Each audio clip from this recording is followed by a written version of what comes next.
شروع اللہ رب العزت کے بابرکت نام سے جو بڑا مہربان نہایت رحم کرنے والا ہے۔ اللہ کو پا کر کبھی کسی نے کچھ نہیں کھویا اور اللہ کو کھو کر کبھی کسی نے کچھ نہیں پایا۔ معجزے تو تب ہوتے ہیں جب ہم اللہ کی رضا میں راضی ہو جاتے ہیں۔ کتنی دلچسپ بات ہے نا کہ سمندروں کا مالک ندامت کے ایک آنسو کو پسند کرتا ہے۔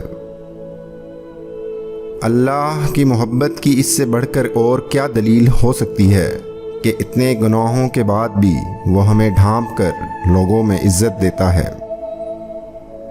جب وقت تہجد تمہاری آنکھ خود بخود کھلنے لگے تو سمجھ لو اللہ کو تمہاری حاضری پسند آ رہی ہے۔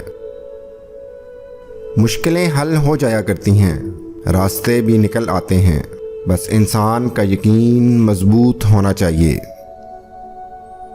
اور جہاں بات سکون کی آتی ہے تو میں اللہ پاک سے باتیں کر لیتا ہوں۔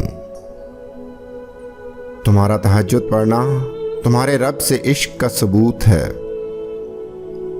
زندگی میں بے سکونی بڑھ جائے تو عبادت کا وقت بڑھا دیا کرو۔